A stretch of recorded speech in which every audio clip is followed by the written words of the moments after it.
is Satvik Shraddha Yoga. 18 is Prakti Yoga. The Deva Asura Sampad Yoga. The divine and the demoniac. This sounds like a movie dialogue, right? We have a demon and a devata inside of us. Yeah.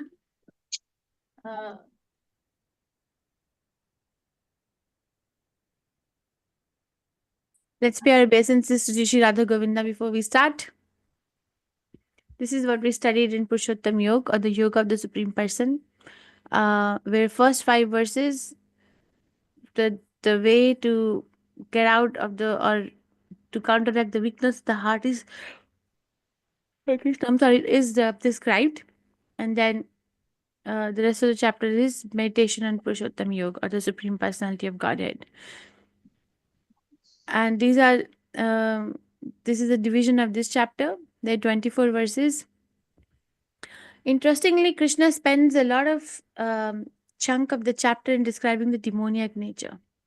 We'll see now, this Bhagavad Gita, we'll be reading much about the transcendence, the devatas and all, but this particular chapter, he is spending more, like almost 50% or maybe a little more of it on demoniac nature.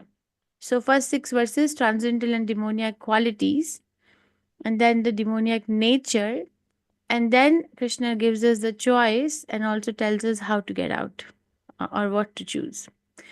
So what is the link? This is a question for you also. What is the link between 15th chapter and 16th chapter? So chapter 16 describes the banyan tree of material world, right? Banyan tree of the material world, which is nourished by 3 modes of material nature. The upper branches are the upper planetary system, middle is the earth, and lower are the lower planetary system, or the demoniac branches. And the roots are compared to activities which are auspicious or inauspicious, or pious or impious, the secondary root. See this, pious acts or impious acts. So chapter 16 explains the divine qualities that elevate one on the tree and leads to ultimately to the liberation. But it also explains demoniac qualities and the mentality which drives one lower on the tree and ultimately to lower planetary systems. So Krishna is not just mentioning that there are qualities and mentality, but he's actually going to give us a proper list. So it is very important to understand the qualities, and they are all, are they in the divine and demoniac quality? One can argue that they are primarily in the 3 modes of material nature, right? One can argue that. But Krishna, why will he give the whole chapter dedicated to the qualities which are in the modes of material nature? Because Krishna is wants us to come to the platform of bhakti. So there's nothing to argue here. Yeah, why don't I hear from you? Yeah, you tell me first. Krishna, this is like an anecdotal thought that he's going to give us the transcendental qualities, but he's talking about divine and demoniac qualities, which are mostly according to Varna and Ashram and in 3 modes of material nature. This much do we agree or no? Yes or Yes, no? Mataji. Yes, definitely. So the question is that what makes Krishna say something which is in the 3 modes of material nature? And this is not the only place he's saying. Next chapter also he'll talk about things in the 3 modes of material nature. Chapter 18 also, there is a lot of part of the chapter 18 where he talks about the qualities in the 3 modes of material nature. What makes him say that? What are we trying to learn? Mm-hmm. Hare Krishna, Hare Mataji. I Krishna, think, Mataji. Right. yes, Anvay Mataji, please go ahead. No, you can speak. No, Mataji, I just wanted to say that because everything around us is has those 3 modes of material nature, and Krishna knows, and especially that we are particularly, more affected in this Kali Yuga by those modes of nature. So I think Krishna is emphasizing so that, this is the most important thing, so that if you concentrate on this and if you try to elevate from this particular, the 3 modes, then it will be easier for come to me, because he's of course more eager than us, Mataji, to take us back. Okay. So Thank that's you. my understanding of this. Very nice. Anya Mataji. Yeah, it's kind of a warning he's giving us, Like how? so he's warning us, like these are the demoniac qualities and this will lead you to hell. So he can't be all like goody goody goody talk. So many chapters he's saying, you come to me, you engage in my devotional service. But see, anyone who is giving instructions without warning, the instructions can never be complete, because we are like the totally buddhaya intelligence. So Hmm. sometimes we do take the warning more seriously than the actual instruction. This is my reading. Okay. Thank you. So Krishna, we say that there's a myth. Thank you, both of you. There's a myth in the world says that if one takes to Krishna consciousness, one has to give up a lot of things. To take one thing, one has to give up a lot of things. Right? This you're gonna go towards God. That's one thing, but look how many things you're giving up. You're giving up your family. You're giving up your possessions. You're giving up your career. Right? Giving up your regular life that you have built for so long. Yeah, is there a bit like that? Yes, Mataji. Yeah. So now, which actually is a myth. Myth means that it is a thought. There is no reality to it. But when we study Bhagavad Gita and when we try to understand Krishna's words from the via medium of the acharyas, we understand that Krishna actually is the most practical supreme person around. We are not practical. We are living in some like illusion or building according to our mental concoction and going in a wrong direction. But the Supreme Personality of Godhead is actually the most practical Supreme Person. And how is it practical? Because he completely grasps us that we have a constitutional nature and we have a conditional nature. We have both. I gave this example I heard in Swami Bhagavan Keshamad's class one time that uh, what kind of hospital would one like to go to? The one hospital which is run only by the nurses, or the hospital which is where there are only doctors and no nurses? So, okay, the option A, if we go to a hospital where there are only nurses and no doctors, we can get a good day-to-day care, but we can actually die because we'll never have a proper diagnosis. Right? So, nahi chalega. And the option B, what I had said, is go to a hospital where there are only doctors and no nurses. We can get diagnosis, but then we won't get day-to-day care. Nahi chalega. So basically, you need a mix of both. So in that way, says that okay, Krishna is giving the final instruction. You're not the body. Every morning when you get up, say that I'm not the body. I'm the soul. That is my constitutional position. But we are situated in a material platform, so we have to work with the body to reach that goal. We cannot just discard it. And Krishna in these chapters is teaching us that how do we actually use this body, which is going to be influenced by three modes of material nature, regardless of what we are, because it is going to deteriorate. Right? How do we use this to attain that transcendental goal? So he's not explaining these qualities as a menu option that we can pick and choose. Yes, in a way, yes, but if we pick and choose, then there is a responsibility with it. If you choose a demoniac quality, or if we see ourselves like acquiring those qualities in the course of our life, then there is a element of responsibility. Then I have given you this instruction, you're going in this direction. For example, if there are always more than one way to get to a destination nowadays, right? With the GPS in hand, there's always one way to get to a destination. One way is like a short way, another way is where there are tolls. Like in America, if you put the GPS, or I don't know, Nikhil Prabhu in Canada or Kirti Mataji in Australia, You put the direction, there is going to be a shorter way, but there's going to be toll over there. You have to pay the toll. It's a shorter way, but pays this much dollars of toll. And then there are back roads, which is a longer way, but there are no tolls. So when I look at that map, I get this. Okay, if I take this toll road, I'll get there. I'll get there in a shorter way, but I'll have to spend the money. This is a responsibility. Like that, these qualities is like take it. I personally take it as like there is a lot of responsibility, which gives a sense of direction as to where am I actually going. He's not saying that become a goody goody and stay goody goody. Become a goody goody so that you can understand who you are and who I am. Understood? So the Krishna says this is a link. Chapter 4, ignorant and faithless person who doubt the revealed scriptures do not attain God. He says that do not attain God consciousness, they fall down. For the doubting soul, there is happiness neither in this world nor in the next. This is a very important verse.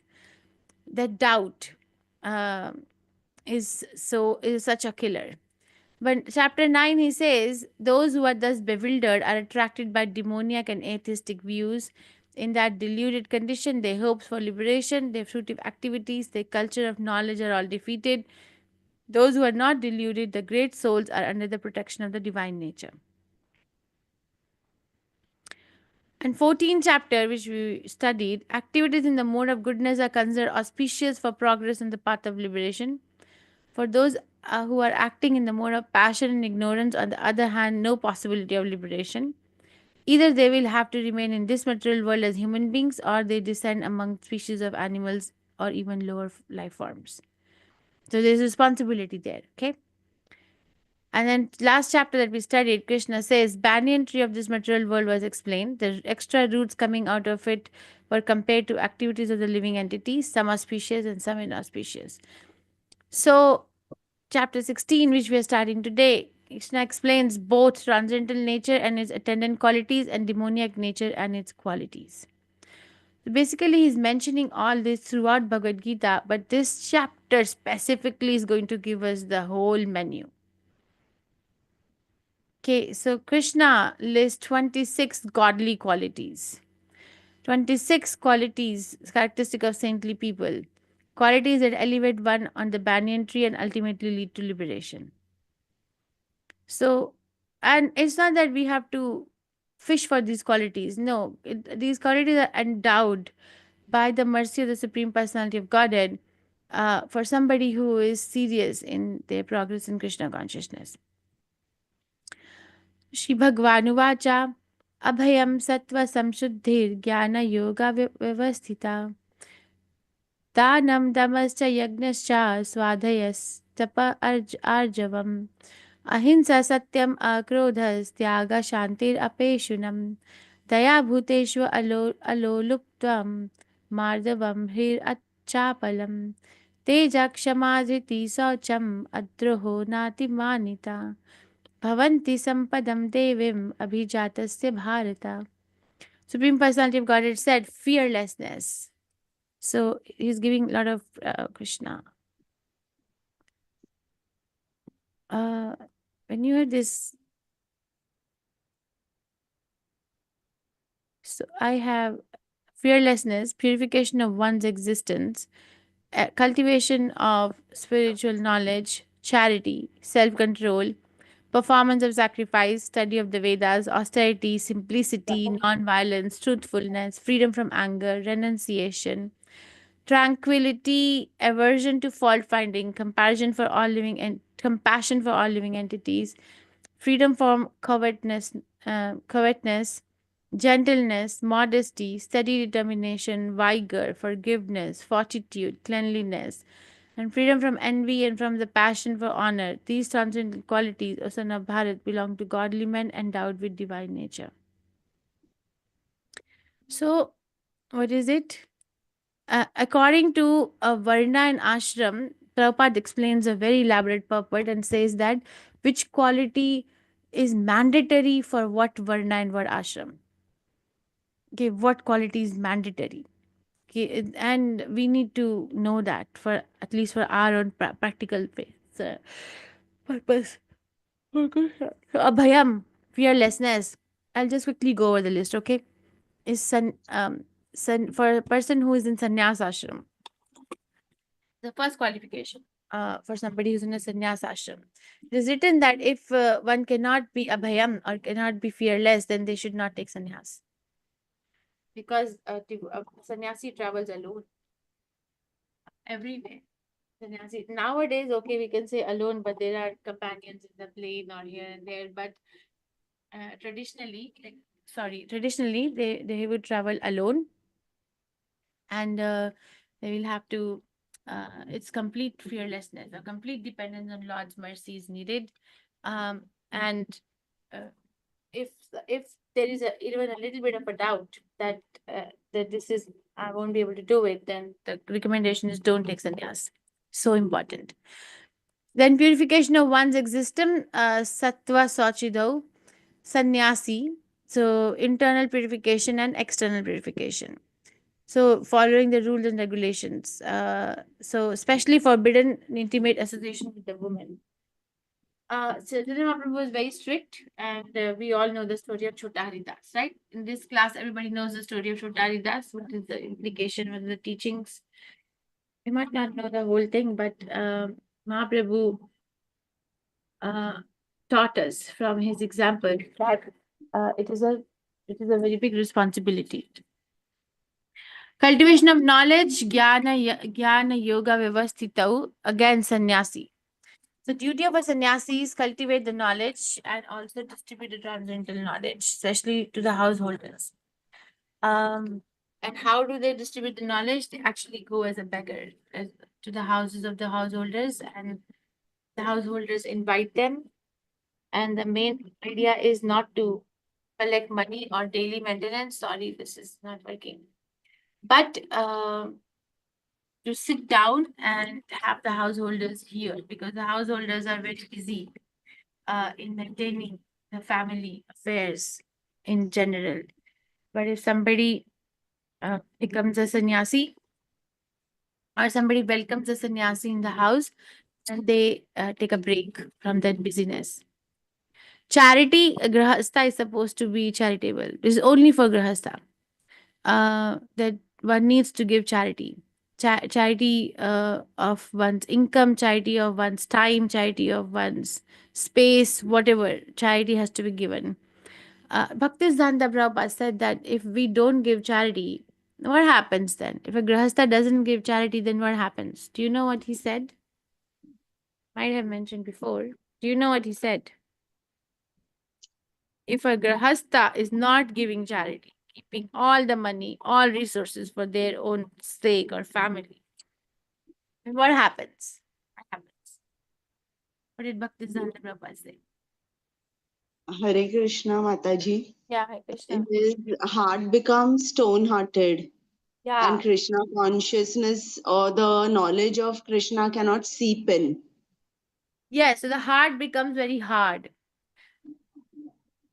Yeah, in the element of envy, we get this that the heart is very hard. And I mean, it's, this is about charity, but Prabhupada said to Yamuna Mataji that Yamuna, if you don't teach others how to cook, then you will become envious. So basically, if we don't share what we have for the cultivation of Krishna consciousness, we become very hard hearted. And in a hard heart, it is very difficult to realize Vishnu, right? So it is charity, but charity has to be given in a mode of goodness, which we will study in the next chapter. That what are the different kinds of modes in which we can give charity. Self-control. There is an ability to satisfy the senses, but I'm not gonna do it because Krishna doesn't want me to. That's like all the ashrams and all the varnas are supposed to have dhamma, but especially for grahasthas. Because you know why? Because they have money. And once we have money, we have a buying power. And once we have a buying power, we have a whole arena of sense objects open to us. We can go. But sannyasi is poor. Vanaprastha is, and brahmachari is also like poor. Vanaprastha is also giving up. But grahastha has money. Sacrifice, grahastha are supposed to do the yagyas. Agnihotra yagya or Sankirtan yagya is the best, most inexpensive. Anyone can do it. No qualifications required. Highest benefit. Then Swadhyayas, Vedic study, Brahmachari dedicates its life for that. Swadhyayas. But all of us are supposed to do. It's not that okay. Only Krishna said that only Brahmachari will do the Vedic study. No, it is mandatory for somebody who's calling themselves as Brahmachari to do it. But all of us are supposed to do austerity. Everybody, all varnas, all ashram are supposed to do austerity. Why? Because it attracts Krishna. What about like fasting on Ekadashi? Is not a very big thing, or chanting 16 rounds, or getting up early in the morning, um, or not letting the senses go haywire. So one must retire after household life.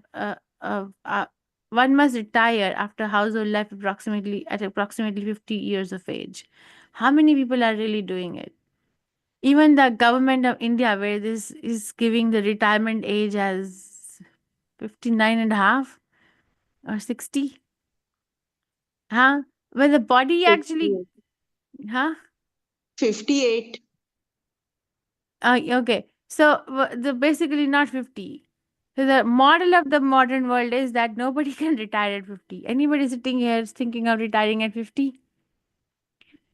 Because the complexities of the life are so entangling, uh, that we actually make up a anti-motto. This is the motto of the Vedas: retire at 50, dedicate your life to Krishna. But the anti-motto is life begins as 40 or life begins at 50. You see, like 50 plus clubs or whatever, but we can do all that, but let's read Bhagavad Gita there. Or one has to make a conscious effort.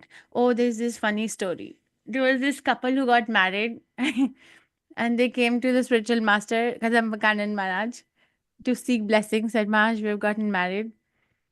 Uh, Maharaj was at the wedding, and you know what blessing Maharaj gave? said, he said, just got married. And then, okay, now you can start preparing for Vanaprasth. Said, Maharaj, we just got married. He said, that's how long it takes to prepare. Actually, he's right. This is how long it takes to prepare. It's not going to be like an extempore decision that one day, okay, I'm on my 50th birthday. Okay, bye. I'm getting out. No, it takes preparation. He said about 10 to 12 years it takes to prepare for our retirement. So if you are at the age, then start preparing. And austerity of the body, mind, and speech. And Prabhupada gives the underliner here: the show bottle spiritualists who say that there is no need of austerity in life and one can go on speculating, such philosophy attracts many followers. So that's not what Krishna says. That's what those followers says. So when we are following them, then we have to know that we are following them and not Krishna.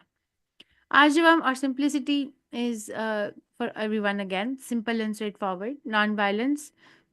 Non-violence doesn't mean that, yes, it means that not killing anyone unnecessarily, but it also means that not obstructing some my own progressive life towards Krishna. Satyam or truthfulness, which means Prabhupada teaches us from his life all the time. What is the best way to be truthful? Quote the Vedas, give the evidence. Okay, then we are out of the realm of speculation or making up or not telling the truth. But anyway, and how do we quote the Vedas and how do we give evidence from the Shastras? How do we do that? By hearing and reading. So if I'm not hearing and reading, I cannot be truthful. This is how I take it. I may try, but this world is so contaminated. I have to be, then I have to have that kavach every day. Okay, during COVID time, uh, wherever we would go before COVID, that place itself could be contaminated with COVID. Huh? Remember, we would have that kind of a notion. So even to do the grocery, would carry the hand sanitizer or the wipes to wipe the trolleys, right? Or carry or wear the mask, because the contamination is everywhere. So I need to have that kind of a covering. So like that, the speech can be contaminated at any time if it is not in alignment with the principles of Shastras. Freedom from anger, akrodh. Freedom from anger does not mean that there is going to be no anger, because is there a way that a Kshatriya can fight without being angry? Like Arjun is fighting on the Mahabharata. You think he can just fight like, oh, come here, I'll just chop your neck very nicely, bend it, like, or is he like very angry? What do you think? Can someone fight and kill without being angry? No. So what does No. freedom from anger mean? Actually, the workshop on its own, but what is okay? Tell me, what does freedom from anger mean?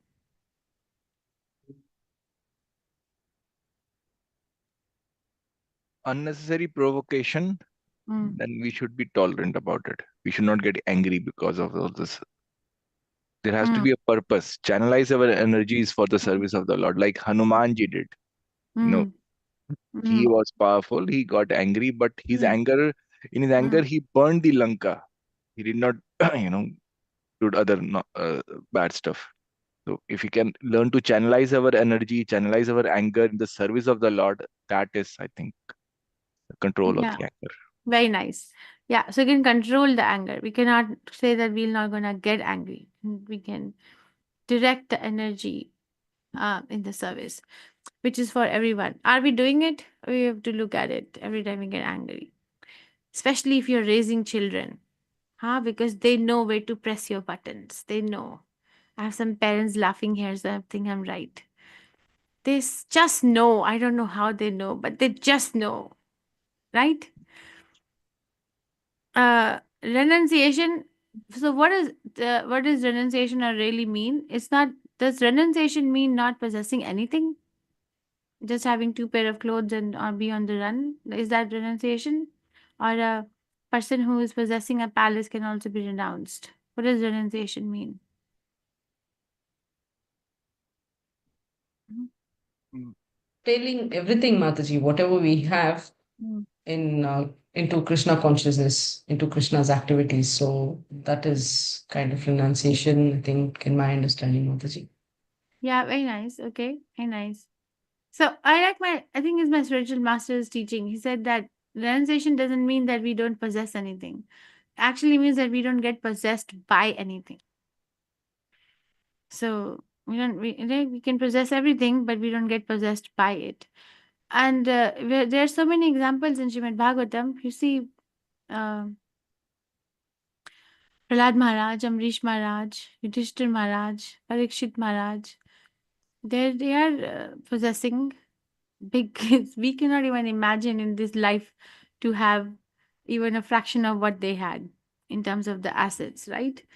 But they're all renounced. Then tranquility or shanti, this is again a workshop on itself, unaffected by disturbing emotions, peaceful and equipoised. So, disturbing emotions is elaborated as not just the emotions which are obviously negating our existence, but also sitoshana, sukha dukkha daha. Krishna says in second chapter of Gita, Sitoshna Sukha Dukkha Daha, which means that be equipoised in happiness and distress. This Bhagavad Gita is the only book where I have read in my life where where somebody says be equipoised even in your happiness. Oh my God. So in this world, in the market, when you go, do you see a lot of like party shops, like the things to buy when you have a party or the celebration, or do you see a lot of shops to celebrate, or not to celebrate, but to for the death, like for funeral? Which is more easily accessible? What is more easily visible in this world when we move around? Go to a mall. How many times do you see supplies for funeral, and how many times do you see supplies for party? Are tell All, me. all things, parties, sense pleasures, nice brands. So party, there was this Valentine's Day. Oh my God, so many flowers. I was like, my God, Krishna's flowers, so many got wasted. Oh my God. People are making like a shed and selling flowers and people are buying. So like party shops. Right, but Krishna says equipoise in both. You know, you're happy today, don't worry. It will go away. So you're sad today, don't worry, it will go away. Then what do we do? You know, I'm not supposed to be happy. I'm not supposed to like get too happy. I'm not supposed to get too sad. And what do we do? There's also another these qualities, each one of them is a workshop in itself. Just equipoised because both will disturb our goal. It'll derail us from the goal that we're going. So basically we have to be so serious. If we get too absorbed in something which is making us happy, that is also a problem. Any example from Bhagavatam where somebody was very happy and it became a problem? I know one. Ha.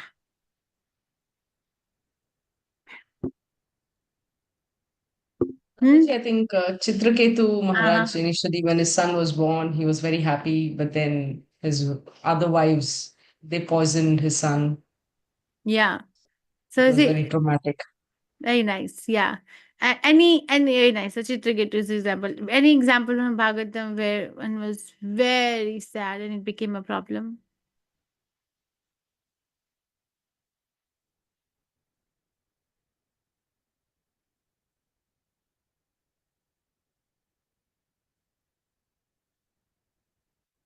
Same example. Like same example, Chitraketu, when he was very sad. So when he was very sad, either before he had a son, he did not ask the right thing to Angira Rishi because he was so morose by lacking a son. And when the son passed away, he was sad again. So basically, it's a sandwich story: sad, happy, sad, and then nothing. Then you become like fixed in Krishna. There was yeah, there was this. I heard Mahat's class. He was saying that there is this famous tennis player in the history of tennis. What is his name? I forgot the name. So basically, this person was uh, is made a history in the world of tennis, lawn tennis. By he played over 1,500 matches in his career, and he won 80% of the matches. So the question was, they analyzed that if he won 80% of the matches, then how many points did he score? How many points did he need to win those matches? So one is a simple math. You do that 1,500, and 80% of the matches are won. So how many points? But when they actually looked at it, they saw that he had won only 50% of the points. So 50% of the points won, but 80% of the matches won. Roger Federer. Roger Federer. Thank you. Yeah, yeah. Uh-huh. So how is it possible? So they went and asked him that how is it possible that you have won 80% of the matches, but you have won only 50% of the points. So he said that's not difficult. You see, because when I say that a point is a point. Okay, if I win a point, okay, I won a point. If I lose a point, okay, I lose a point. But a point is a point. A point doesn't define who I am. So I keep moving. I don't get stuck when I win or when I lose. So this is one example that we have. Like, okay, amazing, huh? Okay, now tomorrow, when we win something in the life, how do we say win? Like we win in general. Our life is like, when is going to be the next celebration? Like Andrea Mataji is going to become a grandma, or maybe she already has become a grandma. Have you, Andrea Mataji? No, So Mataji. No, no. okay. So very okay. So it's like, oh, I've become a grandma now. I'm like, but we can say, okay, congratulations, grandma is a grandma. No, keep moving. No, we won't say like that. Okay, our children, they come say, okay, we have won this certificate and this is the exam. and we have scored this much number, this much of our GPA in this, our valedictorian in graduation from the high school. All right. Okay, congratulations. Good for you, but it's okay. It's just today. Do we talk like that? We don't talk like that. We throw a big party. We have like guests over. We put it on the social media. We invite. So basically, we are causing ours. We are multiplying our disease. In COVID, if you don't take precaution, you'll get COVID. Now, like that, if you don't take precaution when you're too happy, and if you don't take precaution when you're too sad, then we actually get diseased by material conditioning. So related. Okay, aversion to fault finding. This Bhaktivinoda Thakur Prabhupada talks a lot about it, that aversion to fault finding.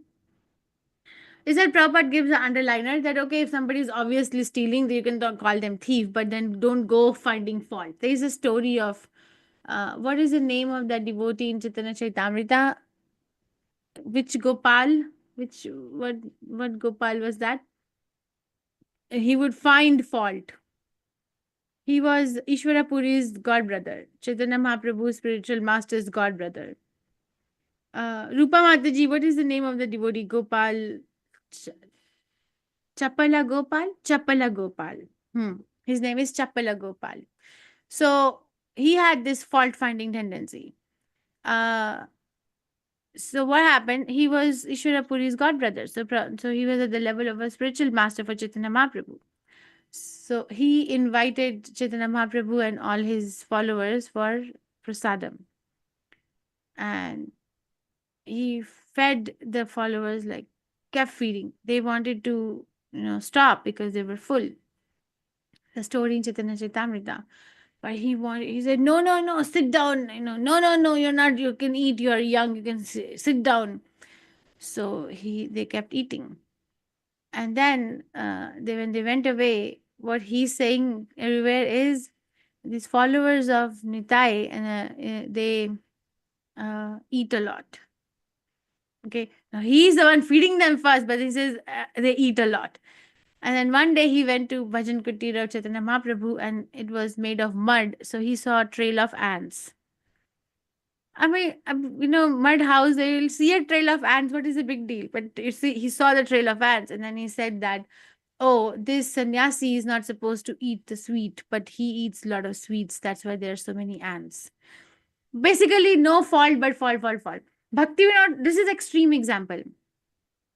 But Bhaktivinoda Thakur, Prabhupada, and Chaitanya Mahaprabhu cut his eating to half after getting that comment from him, and it made his disciples the followers very, very sad that Mahaprabhu was not eating well.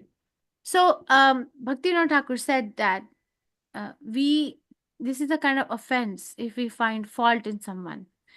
But if we find fault in someone just for the sake of finding a fault, okay, say for example, you're walking on the road and you see somebody very thin or somebody very fat. Says, oh, this person is so fat. Look how they're walking. Oh, this person is so thin. They're gonna blow by the wind, like that. Somebody says like that, then that's an offense. Committed an offense, it's gonna come back to us. Our piety goes down. But if we find a fault in somebody, like a dependent, and we help that person to elevate themselves, then that's fine. For example, if I find a fault in my son, that he's not chanting properly, and I show him how to chant properly, that's okay. So because it elevates the other person. But if we are not elevating the other person and we are just trying to find a fault, then we have to be averse to it. Unless and until we are at the level of acharya or a guru. Compassion for all living entities is so different. These are all workshops. So compassion is called daya. It's not that one is. I think I told you all, like in January when we went to Times Square in New York, there was this person with a placard in the hand, asking for money to buy weed. Why lie when you can tell the truth? Want to have money to buy the weed. You see, and people were like, oh, this person is so truthful. This person, what kind of. So some people were giving money to, here you go, buy weed. So is that compassion? Is that compassion? When the other person is No, truthful, Mataji. is that even Not at all. truthfulness? That is truthfulness. We studied truthfulness is when we quoted from the Vedas. That's truthful. Everything else is made up. It's not truthful. It's information, but not truthful. Okay, truthfulness definition according to Shastras is what we are quoting from the Vedas. But if you're not, then it's a piece of information. The information which may be correct or incorrect, but not truthful. But so उसमें क्या है कि we are actually feeding into prolonging. We are actually committing violence, right? We're actually committing violence because we're checking the progressive journey of this soul towards Krishna. There's so many elements which we don't have the knowledge, we get succumb to and get attracted to the externals. Freedom from covetousness. So covetousness like greedy, like okay, I have one today, I will invest in this market and I will have 10 tomorrow. Greedy. The whole stock market runs on this. The whole stock market runs on this. I read Prabhupada's will one time because I wanted to know whether I should invest in the retirement plan or not. Now, imagine many years ago, over a decade ago, it's like, what do you do? Because it's a gambling. What do you do? So somehow I got this inspiration from my heart that let me read Prabhupada's will. It's available online. I read it. And Prabhupada had written that he has is so many clarity in his will, but one thing he wrote was that he's leaving 1,000 rupees in fixed deposit for his family members. And has written that the family members will not have any right to any asset in ISKCON ever. But what they will have is like this 1,000 rupees fixed deposit in their name. So I saw that Prabhupada did fixed deposit. So that's what I did then. Okay, so gentleness or mardhavam or friendly to all living entities. Friendly doesn't mean that okay, let's go hang out and have some coffee or let's go for ice cream. Friendly means that there is a free exchange of information. We make ourselves to the level. We're not like so stubborn and we are not like so dependent. We are at the level that there's easy to exchange.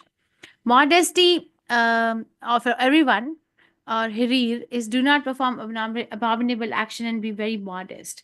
We actually perform immodest actions to ourselves. And when we do that, we can bring it to other people in very way. Like, for example, not sleeping in modesty, not eating in modest amount, not speaking. So many things we do in our life which are imbalanced. So we bring it. Steady determination, achapalam, not agitated. Sometimes we feel that we are progressing, sometimes we feel we are not progressing. Prabhupada, I said this in the class the other day when Prabhupada was in New York. He would go to this India ship company once a week or once in 2 weeks to find out when is the ship back to India. Yeah. So he would go and then he'll come back. He'll go, he'll come back because nothing was happening. And one time, one person got irritated over there. Says, "You always come to find out when is the next ship back to India. You get the information, but you never go. You never go." So I said, "Okay." And then Prabhupada said that I would give myself some time. Okay, the next ship is in 2 weeks. Let me give myself 1 month, and if nothing works out, I'll go back. So it's like he kept on staying in the country with lot of determination. Vigor or Teja, we cannot suppress it. Oh my God, I have to tell you this story. My Guru Maharaj told this story. Guru Maharaj said that he had a god brother. It was in Germany. So he was a Kshatriya. He was like real Kshatriya, okay? He's not like just by saying, okay, I have Kshatriya features, I'm chivalrous, I'm leadership, I'm all this. Guru Maharaj said he was really Kshatriya, like 7 feet tall. And he had like his anger was on his nose tip. He would bang. We were scared, he said. But he became Krishna conscious. And then Prabhupada's disciple now, where do you exhibit your Kshatriya nature? Because everyone is like, Hare Krishna, can we serve you? Can we serve you? So he went to Prabhupada and said, Prabhupada, I'm having a hard time. I don't know where to put this energy. So Guru Maharaj said, Prabhupada got down from Vyasasan and showed him how to do push-ups. Said, do push-ups. And then poor guy. Guru Maharaj said this. I think the Prabhupada allowed him 2 marriages also. The Kshatriyas have many wives, right? Anyway, it was Pakka Kshatriya. So what happened one day? It was Janmashtami, okay? And they had made a new temple, and the temple walls were made of transparent glass. And the temple was jam packed. At midnight, it was like jam packed, and everyone was singing and dancing, and Krishna's Janmashtami. And he went upstairs. And then after some time, these some bikers broke in. They broke the glass and they broke in the temple hall and disrupted the whole program. So this devotee, he looks down, and the first thing he says is, "Thank you, Krishna." So he's the Guru Maharaj says, first thing he says is, "Thank you, Krishna." And then he single-handedly bashes them all, and actually one of them dies as well. So they had to ship him out of the country at that night. So this is like Kshatriya. They're not they. If we, that's like my Guru Maharaj says, that's the only Kshatriya he knows in the movement actually. So able to give protection to those who need it and not pose non-violent, but use violence when needed. Okay, forgiveness is very. This is such a big topic. My friend Chidi Shakti talks a lot about forgiveness. So many elements of forgiveness. All of us are supposed to cultivate this quality of forgiveness. But Prabhupada, in nutshell, says forgive minor offenses of others, and one is able to curb down his enemies. He may, under certain conditions, show forgiveness. Forgiveness, I can go on and on. It's like a 48-page article on it. So forgiveness, like there is this element of forgive, but don't forget. I'll pick up one thing. There's this thing in the world, forgive but don't forget. So what does it really mean? Forgive and don't forget. What does it mean? Don't forget the lesson. Okay. What else? Forgive and don't forget. And sometimes people say, yes, you may forgive people, but that doesn't mean you have accepted them back into their life. Okay. So forgive and don't forget. So very nice. So I'll build on it. So it says that we can forgive because forgiveness is not for someone else. Forgiveness is for ourselves because we are the ones sitting with the heaviness if we don't forgive. But don't forget me has many elements to it. That how do we want to actually remember it? Do we want to remember it in a bitter manner? Do you want to remember it in a manner that gives me enrichment in my life and nurtures my Krishna consciousness also? Or do I want to remember it and become numb about it? Or so many other things.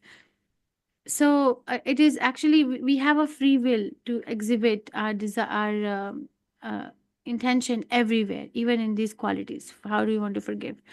Triti or fortitude, like one has to be very strong. It's not that, okay, now I am sorry, I can't chant Hare Krishna today because I'm feeling very weak. No, it's mental and emotional strength when facing difficult situation one becomes more. Then cleanliness, Saucham, external and internal. Saucham is very important. If one is not doing it, then it will be very hard for chanting Hare Krishna. It will become heavy. It will feel burden because we are not clean. Freedom from envy. So, and envy is another enemy of the mind. And envy, I think all of you know the definition. My Guru Maharaj says, I like what you have, but I don't like the fact that you have it. That's envy. And it originates from Krishna. Freedom from passion for honor, or like which is like, okay, that doesn't mean that we don't do the deeds in the world which are needed, but we don't do it to come on the newspaper or television or social media that I did it. Look at me, I did it. Basically, the thing is, the deed is not so important. The desire behind the deed was more important. So there is no need. Okay, these are the 26 qualities that Krishna talks about. Just memorize what is for what Varna and Ashram exclusively, and then rest are for everyone. And then he talks about the demoniac qualities. Dambho darbas abhimanas cha krodha parusham eva cha agyanam cha abhijatasya partha sampadam asinim. Arrogance, pride, anger, conceit, harshness, and ignorance. 6 qualities, huh? These qualities belong to those of demoniac nature or sana pritha. Arrogance, what is the difference between arrogance and pride? What is the difference? Prabhupada explains that in Purport.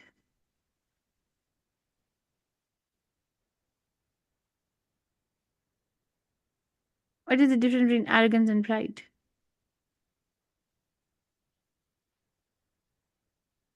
If you want to make a show of whatever we have, that is, pride. Okay. And then arrogance is so. What is arrogance? Proud in our, I'm a big man, I'm very rich. I want to show off my arrogance, show off my wealth, show off my education, show off my family status, show off my big cars. So yeah, very nice. So arrogance is basically exemplified pride.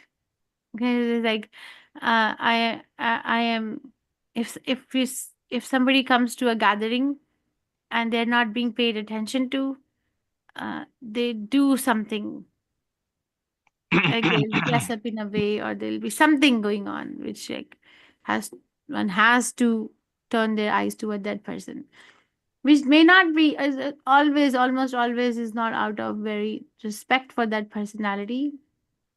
Like here, these people are sitting, okay, they're doing nothing in this thing. Now this elephant comes and starts banging them. Was there a need? There was no need. So arrogant, pride, conceit, harshness, ignorance are demoniac quality. We can teach our children about these. Once I was teaching some children, and sibling rivalry comes in many ways, huh?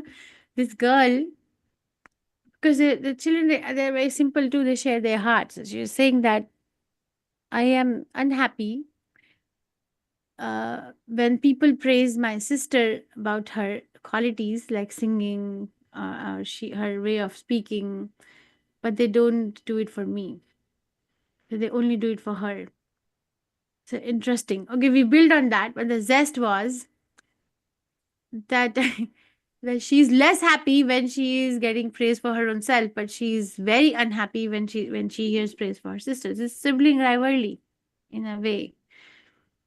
So I said, so what have you done do you want to keep on living like this? She said, no, but it'll be good to have another idea or another side of the story, but I don't know what is the way out. So I said, okay. I remember Prabhupada's instruction, which is true, huh? You also remember always that the material problem cannot have a material solution. The solution has to be spiritual. It cannot have a material problem or solution. So, okay.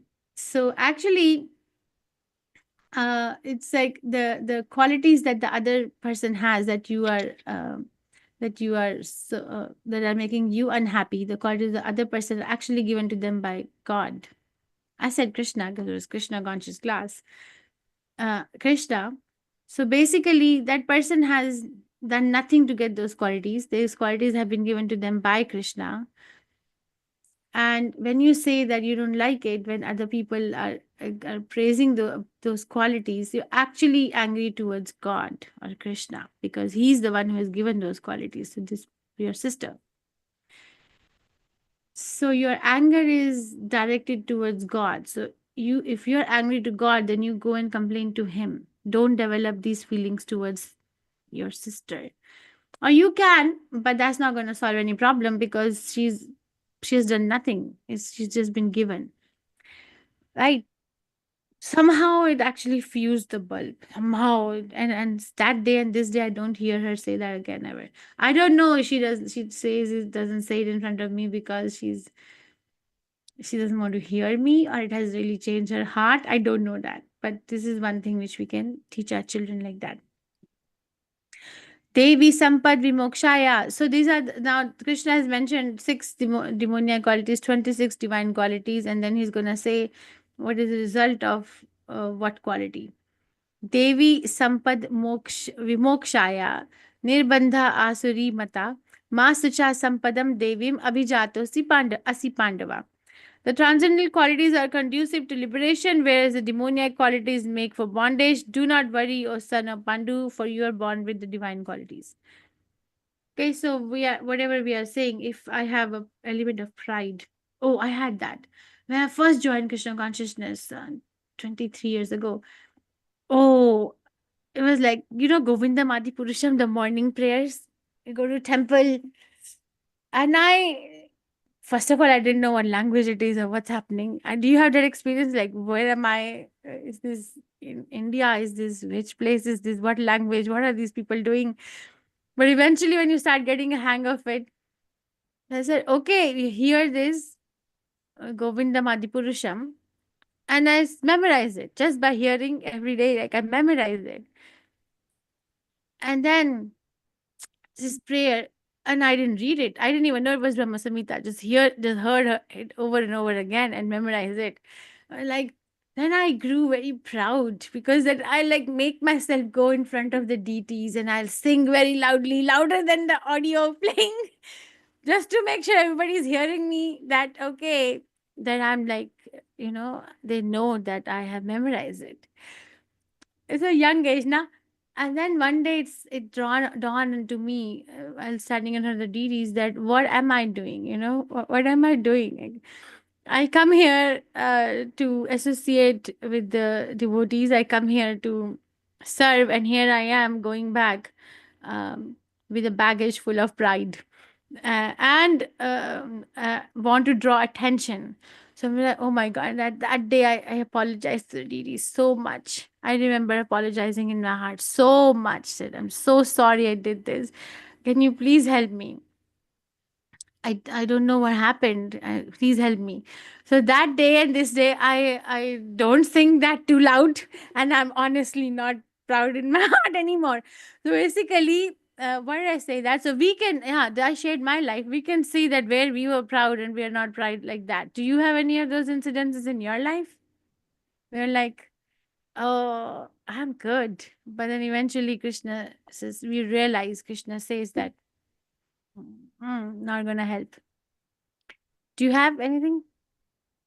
Oh, yes, it comes and goes all the time. Uh-huh. Tell us. Ore. I told. When Mataji, I just graduated from my, uh, I did my MBA from IIM Calcutta, and I was like full, and in there you are being taught that you are special, you are different. You walk on air actually for some time. And then when you used to go to temple and you see how are they managing? Oh, this is not Janmashtami has to be managed. I was on a fault finding mode all the time. And I was given the service of cleaning the utensils. I said, okay, I will do it in the best possible manner because those are very bad. And it really humbled me. And when then I saw Rukmani Krishna Das Prabhuji and other people who were really running the show, and the way, and life also had its own lessons for me. It really humbled me. It really humbled me. Very nice. Very nice. Thank you. Anyone else? Kirti Mataji, Anya Mataji, Madan Mohan Krishna Leela Das Prabhu. Any place where there was demoniac quality but it became transcendental later on? Shiva Srinivas Hare Prabhu. Ah, Hare Krishna Mataji. Krishna. Sometimes seeing Prabhupada's Aarti was going on, so I also want to do Like if I got an opportunity so that I can dress Prabhupada and have Aarti, sometimes why they are doing always, I have got the opportunity. But later on, we have to develop hard quality to have to that we worship Prabhupada. Did we get that quality that we can dress Prabhupada and have the Guru Puja? So later on, I think no, I have no quality to do because they are so exalted devotees. They are doing these things. So we should not have to develop the faith that we should do it. Yeah, but the mercy of Guru Maharaj, that we can do it, but we cannot do ourselves. That thing I developed by time. But every time before that, I was thinking, shall I get a chance to do all these things? So later So on, I nice. just So the service itself humbled you. Very nice. Thank you. Anyone else? So I have one more. Okay, it's more recent. So there's this Ram Navami, huh? And Gita and Agri were dressing on the altar. So I only know how to dress the gopis. I have only learned the like Radha Damodar, Lalita Vishaka, and this Gauranitai. But I only know I okay in Rath Yatra time we have Jagannath, so sometimes I dress them. But I only really know how to dress the gopis with all the paraphernalia. And it's an elaborate process, huh? It's not like go change dress and it's a whole thing. And it was Ram Navami. I dressed them, and my friend, she's dressing Damodar. I'm seeing she's dressing. It's going on. The time is 8 o'clock. Is the of 7:30. We're supposed to offer. 8 o'clock is supposed to be the arti time. 8:10, 8:15. I'm saying, Paijada, how much are you gonna dress? So I did not know that 8:30 is the opening time for the altar and festival days. But how much? The Damodar, like how much? And she's dressing very nicely. And she's completely, I'm watching her, she's completely meditating. And she's very good. She puts his turban and she does so many intricacies and this thing here, this is micromanaging everything. And it was very nice, but I was also getting very apprehensive. खोलना भी है how much? No, he hasn't eaten also. 8:15 हो गया. So and I was being like a court like marshal, like a court marshal, like like be on time. Time is important. She is dressing Damodar. And I am giving her class standing. So later on, she didn't say anything. Okay, she finished her service, and later on in the day, she said that, Prem Kishori, I have a request. When I'm dressing Damodar, can you not like break my meditation because I am completely absorbed. Okay, and the time realigns. She was right. I didn't know. 8:30 is the offering time or opening time. She said it realigns, but can you please not disturb my meditation because then it breaks. Like what is it that I need to do? So I understood that dressing the deities is not just like dressing the deities. It is actually an absorption in the service which is more important. And now I sparsely dress because I'm not like capable. I only offer or cook. All right, so there's so many things in our life which we can learn from. So destiny for divine and demoniac transcendental qualities are conducive for liberation, but the demoniac qualities are lead to the bondage means we stay here where we are in bondage, shackles of Maya. Hannah Prabhupada used this word in Gitanagari. One time the boys were saying it. Prabhupada's vocabulary is so picturesque. Shackled by Maya, chained by this. Who says like that? Shackled. Like if you have you have like this, what is it called as? Handcuffs and leg cuffs, and you're shackled by Maya. We stay there, bondage. We are in bondage, remain in bondage. Krishna encourages Arjun that he's born of saintly qualities and his fighting is not demoniac. Okay, on what basis Krishna considers Arjun is born of saintly qualities and his fighting is not demoniac? What are the bases?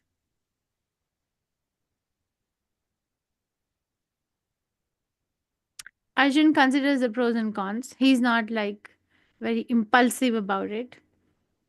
That okay, I'm gonna fight, I'm not gonna fight. He's considering. And then of course he's performing the regulatory principles of different orders of life in transcendental actions. Um, he is fighting for the right purpose on the order of the right personality. He's not fighting for sense gratification. Most of the wars in the today's world, or almost all the wars in today's world, are based on wrong purpose. They're based on sense gratification. But this was transcendental. So he's not demoniac. Okay, I think this will be the last verse. Dvaibhuta sargo loke asmin deva asura evacha deva vistara saha prokta asarim partha me shrunu.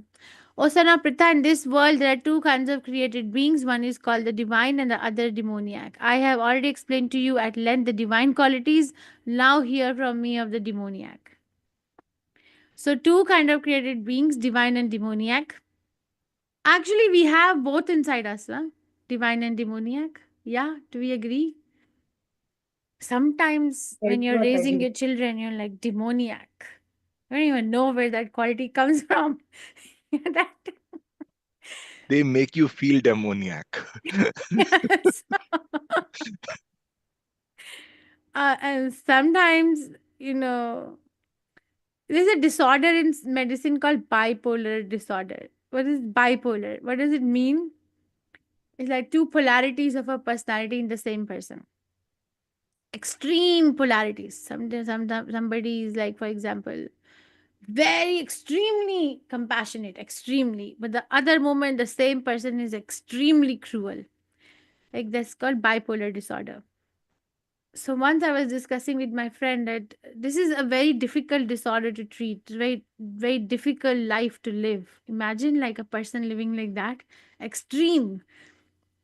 So she said, Prem Kishori, don't worry because all of us have it and some degree. I said, how do you say that? I said, aren't we different when we are talking to certain people, or when we are look at ourselves when we are in the temple, we are chanting in the association of the devotees in the temple hall. We are not gonna go check our phone again and again. Says, okay, I'm chanting with the devotees. There's so many devotees around me. I have to, become more attentive. Hare Krishna, Hare Krishna, Krishna Krishna, Hare Hare, Hare Ram, Ram Ram, Hare Hare. But when somebody is chanting alone, then everything becomes visible, manifest. Google is there, WhatsApp is there, or this thing is there. Says there is a polarity. So basically, I'm not saying that we have bipolar disorder, but we have polarities in our personality, which is basically a duality. She said we have to become non-dual, means same everywhere. And that personality is a great personality like Prabhupada. No personal difference in personal and private life. Same.